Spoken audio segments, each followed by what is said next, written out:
ظاہر ہے ایک سلسلہ چل نکلا. آج منڈے کا دن ہے, تھوڑا سا ریلیکس ہم بھی اور تھوڑے ریلیکس آپ بھی. ہم نے آپ کے ساتھ شیئر کیا تھا جناب کرامت اللہ غوری صاحب ہمارے ساتھ تشریف لائیں گے, یہاں پہ ہوں گے 4:30 بجے, اور ہم انٹرنیشنل جو کنڈیشنز ہیں ان کے بارے میں تھوڑا سا ذکر کریں گے, اور اس کے ساتھ ساتھ آف کورس پاکستان کی جو جیو پولیٹیکل سچویشن کو شیئر کرتے کرتے جو پاکستان کا جو جگہ ہے اور اس کی وجہ سے جو بار پاکستان کے اوپر اس پوزیشن کی وجہ سے پڑ رہا ہے, جن لوگوں کو اب نہیں دیکھا جانا چاہتے ان کے ہمسائے میں پاکستان ہے, اور ظاہر جو پریشرز ہیں اس کے بارے میں جناب کرامت اللہ غوری سے بہتر کوئی بھی نہیں بات کر سکتا. انڈیپینڈنٹ انٹرنیشنل افیئر پروفیشنل ہے, poet, columnist, political commentator and public speaker. Course بہت خوبصورت بولتے ہیں. He was a career diplomat in the Pakistan Foreign Services. 36 سال تک فارن سروسز میں آپ نے اپنی سروسز دیں, اور بہت ساری ڈپلومیٹک کیپیسٹیز پہ انہوں نے کام کیا. میں آج پروگرام کے شروع میں آپ کے ساتھ شیئر کی تھی, ظاہر انسان کا 36 سال کا تجربہ ہو تو وہ باڈی لینگویج سے بھی دیکھ سکتا ہے کہ کس باڈی لینگویج میں شخص بیٹھا ہے اور وہ مجھ سے کیا چاہے گا یا کیا اس کا سوال ہوگا, یا جس طرح وہ آواز کو اتار چڑھاؤ سے یہ لوگ سمجھ جاتے ہیں. That's how they are trained. تو اپنی اسی تجربے کی اساس پہ بنیاد کے اوپر آپ ذکر کریں گے آج کی پولیٹیکل صورتحال کا. آپ نے ڈپلومیٹک جو پوزیشنز پہ کام کیا اس میں نارتھ اینڈ ساؤتھ امریکہ, ایشیا, افریقہ اینڈ مڈل ایسٹ میں کام کیا. وائڈ رینج ایکسپیرینس ہے ریجنل انٹرنیشنل ڈپلومیسی میں. یو این اینڈ جو ایفیلیٹڈ باڈیز ہیں اس کے ساتھ آپ کام کر چکے ہیں, ایجنسیز کے ساتھ. بہت ساری ریجنل اینڈ انٹرنیشنل کانفرنسز میں پاکستان کے بہاف پہ آپ نے ریپرزینٹ بھی کیا.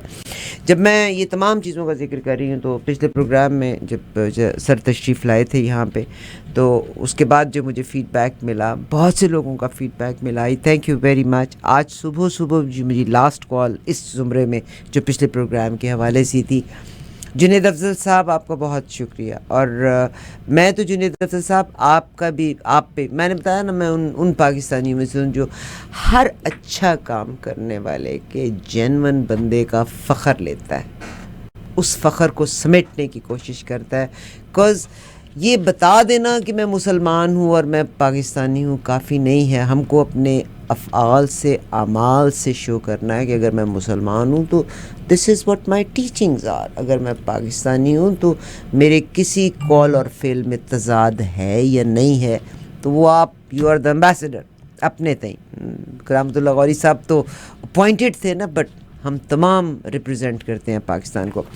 سر میرے ساتھ ہیں, اور جب میں جناب کرامت اللہ غوری صاحب, آپ حیران ہوں گے, بہت سے لوگ کہتے ہیں کینیڈا میں سر کا لفظ. دیکھیے صاحب, یہ احترام کے رشتوں کا رہنا بہت ضروری ہے, ورنہ تو ہم مادر پدر آزاد ہونے میں دیر نہیں لگتی. ماں باپ کا احترام بھی جنہوں نے نہیں کرنا انہوں نے نہیں کرنا, مگر اللہ نے جن کو عزت دی ہے اس کا احترام کرنا. اور جو ہم سے تجربے میں, تعلیم میں, علم میں, ہر لحاظ سے سینئر ہیں, ان کے پاس زیادہ تجربہ ہے اور ہم ان سے سیکھ سکتے ہیں, تو ان کو احترام دینا کوئی برا نہیں. میں اور آپ جس معاشرے اور جس کلچر سے ہمارا تعلق ہے, ہم استاد کو ماں باپ کا درجہ دیا جاتا ہے. کیوں؟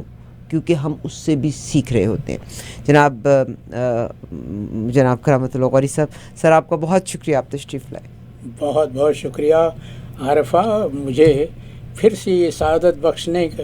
نہیں سر, آپ کا بہت میں اس شکریہ. پروگرام میں شرکت کروں, اور مجھے یہ اندازہ ہے کہ یہ پروگرام تمہارا کتنا سنا اور دیکھا جاتا ہے. خدا گواہ ہے سر, میں کوئی جھوٹ نہیں کہتی. مجھے اتنا فیڈ بیک آپ کا ملا, اور اتنا اچھا فیڈ بیک ملا کہ میں کیا تمہاری کثر نفسی ہے, اور لوگوں نے سراہا میرے پروگرام کو. موجودگی یہ میرے لیے باعث سعادت ہے. جی سر. ورنہ میں تو اپنے لیے, میں نے وہ شعر کہا تھا بہت جی پہلے کہا تھا کہ سب کرامت ہے میرے مولا کی, میں تو بس نام کا کرامت ہوں. کیا بات ہے صاحب. مگر سر آپ نے ابھی آپ جب فرما رہے تھے تو جب نام پڑ گیا ہے کرامت, تو سوچ لو اب تم کو تمام عمر عمر کرامت دکھانی ہے. کرامت دکھانی ہے. یہ ایک بار ہے میرے کاندھوں, کوئی شک نہیں سر. یہ ایک بار ہے. اللہ نے مجھے میرے نام کی مناسبت سے جو کرامات عطا کی ہیں. الحمدللہ سر. میں ہر نماز میں اللہ کا شکر ادا کرتا ہوں کہ وہ. اچھا میں کرامت بھائی، ہم حالانکہ اس ٹاپک پہ بات نہیں کر رہے اور ہم پولیٹیکل بات بھی کریں گے، مگر تھوڑی سی ادب کی بات بھی ضرور کریں گے آج. اور اس سے پہلے بھی جو مجھے 3 لوگوں نے جو مجھے کہا، انہوں نے یہ کہا کہ جناب کرامت صاحب کی بڑی دین ہے اس کمیونٹی کو، کہ بہت سے لوگوں جنہوں نے محنت کی کہ اردو زبان کو یہاں پر ریکگنائز کیا جائے، اس میں آپ کا نام بھی سر فہرست آتا ہے. 2006 میں جی سر ایک ڈاکیومنٹری بنائی تھی. جی سر. راجرز ٹی وی نے اس کو اسپانسر کیا تھا. جی سر. اور وہ ڈاکیومنٹری تھی کینیڈا میں اردو کے مستقبل کے موضوع پر. تو میں مشرقی کینیڈا سے مغربی کینیڈا تک ہر بڑے شہر میں گیا تھا. اچھا. وہاں میں نے پاکستانیوں سے بات کی تھی، انٹرویو کیے تھے ان کے، اور خاص طور پر نوجوان نسل سے، کیونکہ میں یہ جاننا چاہتا تھا کہ یہ ہماری نوجوان نسل جو اپنی زبان سے، اپنی ثقافت سے الگ ہوتی جا رہی ہے، دور ہوتی جا رہی ہے، اس کی وجہ کیا ہے. اور یقین مانو کہ جب میں نے نوجوانوں سے گفتگو کی تو بلا مبالغہ ہر ایک نے یہ کہا کہ ہمارے والدین نے، ہمارے بزرگوں نے اس سلسلے میں ہماری حوصلہ افزائی نہیں کی. بڑی عجیب و غریب قوم ہے ہماری پاکستانی بھی. میں نے یہ دیکھا، اور میں نے اپنی سفارتی زندگی کا ایک بڑا حصہ مشرق وسطیٰ میں گزارا ہے، عرب دنیا میں گزارا ہے. وہاں میں دیکھتا تھا کہ پاکستانی اپنے بچوں کو عربی اسکولوں میں نہیں پڑھاتے تھے. میں پوچھتا تھا پاکستانی اسکول میں نہیں، انگریزی اسکول میں پڑھاتے تھے، کہ پاکستانی اسکولوں کا میڈیم بھی انگریزی تھا. میں اس سے کہتا تھا کہ دیکھو انگریزی تو یہ سیکھ ہی جائیں گے، کوئی شک نہیں سر، لیکن اگر یہاں ایک سہولت ہے کہ تمہارے بچے عربی پڑھ سکتے ہیں، سیکھ سکتے ہیں. یہ ہمارے الہامی کتاب کی زبان ہے، ہمارا اتنا دینی لٹریچر اس زبان میں، لیکن نہیں پڑھاتے تھے. اب جب یہاں آتے ہیں تو یہاں آ کے اپنے بچوں کے ساتھ اپنی انگریزی آزماتے ہیں. اچھا بچے تو میں کہتا ہوں کہ بچے جس دن سے اسکول جانا شروع کریں گے انگریزی سیکھ جائیں گے. جی سر. ہوتا یہ ہے کہ ماں باپ بچوں کے ساتھ اپنی انگریزی صاف کرنے کی کوشش کرتے ہیں، اور اس عمل میں ہوتا یہ ہے کہ وہ اپنی مادری زبان سے بالکل ہی بے بہرا رہ جاتے ہیں. مادری زبان کہتے کسے ہیں؟ وہ زبان جو ہم اپنی ماں سے سیکھتے ہیں. جی سر. میں بیان نہیں کرنا چاہوں گا یہاں پر. میرے ایک بہت ہی معروف شاعر تھے، میں ان کا بہت احترام کرتا تھا. ان سے ایک دن یہیں پر میری بحث ہو گئی مرزا داغ دہلوی کے موضوع پر. وہ مرزا داغ دہلوی کی زبان میں سکم نکال رہے تھے. میں نے کہا کہ حضرت دیکھیے، آپ نے زبان سیکھی ہے لغت سے، میں نے یہ زبان سیکھی ہے اپنی ماں کے دودھ سے، مجھ میں آئی. صحیح. یہ میری گھٹی میں ہے. اور مرزا داغ دہلوی وہ شاعر ہیں جن کے متعلق غالب نے کہا کہ داغ کی زبان اردو کی سند ہے. اس لیے کہ داغ دہلوی کی والدہ نوجوانی میں بیوہ ہو گئی تھیں. اس کے بعد انہوں نے بہادر شاہ ظفر کے بیٹے مرزا مغل سے نکاح کر لیا تھا. تو داغ کی پرورش قلعہ معلیٰ میں ہوئی تھی. داغ کی زبان وہ ہے جیسے اردو معلیٰ کہا جاتا ہے. کیا بات اور ہے. مجھے بھی یہ فخر حاصل ہے کہ میں بھی اسی دلی کا روڑا ہوں جس دلی میں داغ پیدا ہوئے تھے. بہت خوب جناب کرامت اللہ قوری صاحب. سر آپ میری تو بہت ساری غلطیاں پکڑیں گے، میں تو ہر قدم کے اوپر اپنی پکڑ دیتی ہوں، مگر بہت آپ نے بھی یہاں پہ بچوں کا جب ذکر کیا تو میں بعض اوقات یہ کہتی ہوں کہ بعض چیزوں میں ہمیں روک کے فوری طور پہ کریکٹ کر کے کسی کے حوصلے کو پست بھی نہیں کرنا چاہیے. میرے اپنے گھر کی آپ کو میں اگزامپل دیتی ہوں، شاید میں وہ رول نہیں پلے کر سکی، اور میرے ہسبینڈ مظفر علی نے جب بچے کا یہاں داخلہ تھا تو انہوں نے کہا کہ اسلامک اسکول میں اس لیے نہیں داخل کرنا کہ تم اپنی زندگی میں سوچو گی کہ اب تو وہ اسلامک اسکول میں جاتا ہے تو میری ذمہ داری سے میں فارغ. ریلیجن آپ سکھاؤ اس کو, اپنے کال اور فیل کے لحاظ سے تم تربیت دو. انگریزی معاشرے میں بچے گھر سیکھ ہی لیا کرتے ہوتے ہیں کیونکہ جو بچے یہاں ریز ہوں گے. فرینچ اگر آپ بچے کو داخل کرا سکتے ہیں تو ضرور فرینچ سکھائیے کیونکہ بائی لنگول لینگویج ہے, اور اردو گھر میں بولنا بہت ضروری ہے. مگر میرے بیٹے نے اردو کیسے سیکھی؟ He was born and raised here. جب قرآن پاک پڑھتے ہیں تو تجوید قرآن سے پڑھتے ہیں, اور میرے بیٹا مجھے سامنے بٹھا کے کہتا ہے کہ تم نے رول نہیں پلے کیا مجھے اردو سکھانے میں. ٹھیک ہے, وہ مجھے اس کے لیے مورد ہے, تو میں ان سے کہتی ہوں کہ قرآن سکھاؤں, میں کتاب سکھاؤں, نوکری کروں, کہ میں کدھر کو جاؤں, کیا کیا کروں. اب انہوں نے کیسے سیکھا؟ تجوید سے جب قرآن پاک پڑھا تو جہاں اردو میں کوئی چیز لکھی ہوتی ہے تو وہ اس کے ہجے کرتے ہیں. مگر میں ان کو ڈسکریج نہیں کرتی, وہ پٹھانوں کے الفاظ میں بولتے ہیں مگر وہ الفاظ کو جوڑ کے اردو بولتے بھی ہیں, اور وہ الفاظ حروف تہجی کو ملا کے الفاظ لکھ بھی لیتے ہیں. حالانکہ وہ کسی اردو کے اسکول میں نہیں گئے, پٹھانوں والی اردو بولتے ہیں. مگر اس میں ہم ماں باپ کو اگر ہم ڈسکریج نہ کریں اور وہ بولیں تو انشاءاللہ کل کو وہ صحیح بھی ان کا تلفظ ہو جائے گا. سر آپ کی بہت اچھی اردو بولتے ہیں. اردو ہمارے میرے دور بیٹے کا بہترین شاعر احمد فراز پٹھان تھے. جی سر, نہیں سر, ان کا المیہ یہ تھا بعض اوقات معاشرہ اور ہمارا جو ماحول ہے وہ ہم پہ اثر انداز ہوتا ہے. آج بھائی آپ کو پتہ ہی ہے ہمارے گھر میں مظفر کے جانے کے بعد ہم 3-4 عورتیں تھیں اور ایک لڑکا تھا. تو میں اس کو کہتی تھی محمد علی میں نے تمہارا کھانا یا محمد علی میں جا رہی ہوں تم نے کھانا کھا لیا ہے. تو میں اس کو, اب وہ کہتا تھا ماما میں جا رہی ہوں تم آ رہا ہے, تو وہ جو میں کہتی تھی تو وہ انہی حساب سے. اینی ویز سر, آپ سے آپ کی کوئی پوئم سننا چاہتے ہیں؟ آپ کی کتاب میرے سامنے, اگر آپ پکڑ سکتے ہیں. یہ آپ ہی کے لیے بار شناسائی کے بعض لوگوں کو ہم جانتے ہیں, ان کا جاننا بھی ہمارے دل اور دماغ پہ بوجھ ہو جاتا ہے. کچھ یہی مقصد ہے اس کا عنوان بار شناسائی یوں رکھا گیا تھا کہ مجھ پر یہ بار تھا ان لوگوں کی شناسائی کا, جیسا کہ میں نے اس کتاب کے سر ورق پہ لکھا ہے, یہ تذکرے ہیں ان لوگوں کے جنہوں نے پاکستان کی تاریخ بنائی اور بگاڑی. تو میں یہ چاہتا تھا کہ میں اپنے مشاہدات, اپنے تجربات ان لوگوں کے متعلق ایک کتاب کی صورت میں چھوڑ جاؤں تاکہ آئندہ نسلیں اس کی روشنی میں ان کرداروں کو پرکھیں. مگر سر اس میں فیض صاحب کا اور جنیجو صاحب تو one of the نائسسٹ prime minister of Pakistan رہے, تو وہ آپ ان کو کس میں شمار کرتے ہیں؟ نہیں, میں نے تو اسی لیے 2 کیٹیگریز ہیں, تاریخ بنانے والے اور بگاڑنے والے. صحیح. میاں سائیں محمد خان جنیجو بہت شریف آدمی تھے, بہت ہی نیک انسان تھے, لیکن وہ جو ایک وزیر اعظم کے لیے جو جتنا خرانٹ ہونا چاہیے تھا وہ نہیں, جو انٹلیکچول مواد ایک شخص میں ہونا چاہیے وہ نہیں تھا, وہ سائیں میں نہیں تھا. کیا بات. دیکھیے الفاظ کا چناؤ, میں نے خرانٹ کہہ دیا, انہوں نے کہا انٹلیکچوئل جو ہونا چاہیے. سر آپ کے ساتھ تو تمام لوگوں کی نشست ہونا چاہیے.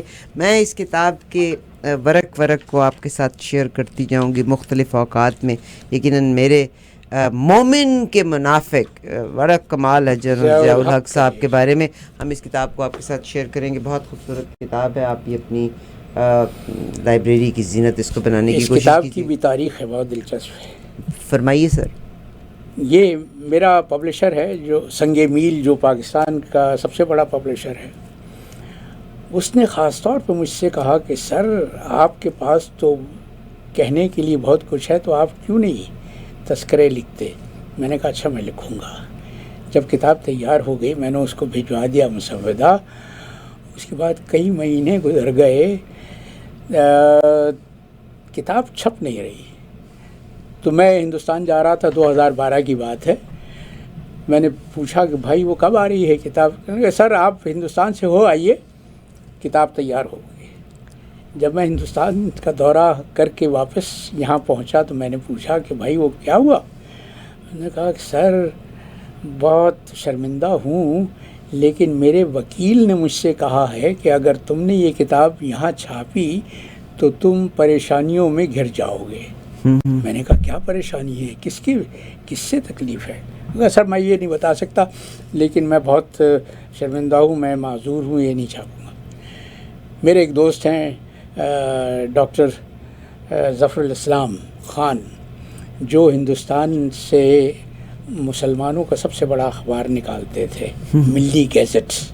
جی جی، ان کے والد مولانا وحید الحسن ہندوستان کے بہت بڑے عالم دین ہیں، اور ڈاکٹر ظفر الاسلام خود بھی عربی کے اسکالر ہیں، اور قاہرہ یونیورسٹی سے انہوں نے عربی زبان میں پی ایچ ڈی کیا ہوا ہے۔ انہوں نے مجھ سے کہا کہ اب آپ یہ کتاب مجھے دیجئے، میں یہاں چھاپوں گا۔ تو اس کا پہلا ایڈیشن ہندوستان میں چھپا تھا۔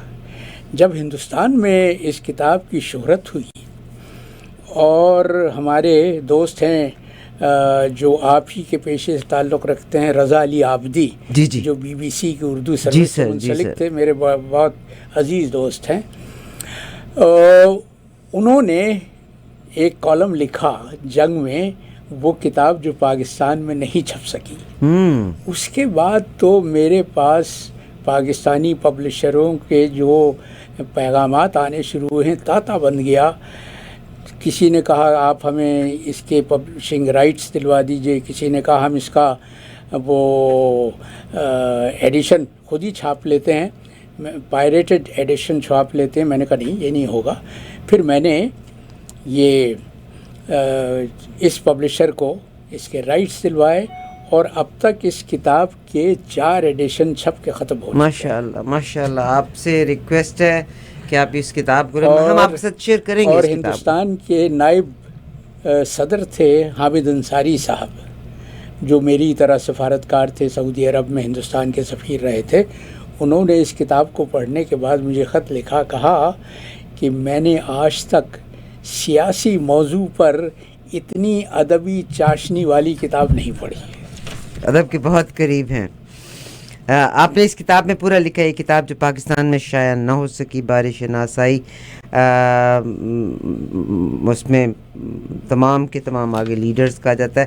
ہم اس کو آپ کو بھی بلکہ شامل کریں گے کہ اس کے بارے میں ہم پڑھتے ہوئے پھر آپ سے اس کا۔ وہ آفتاب اقبال یہاں آنے والے ہیں، آئے ہوئے ہیں سر، بہت انہوں نے آپ کے بارے میں پوچھا بھی تھا۔ انہوں نے اس کتاب پر 2 یا 3 پروگرام کیے تھے۔ ان کو خاص دلچسپی اس بات سے تھی کہ میں نے اپنے سفارتی دور ترکی میں پاکستان کے ایک وزیر اعظم کو کباب نہیں کھانے دیے تھے۔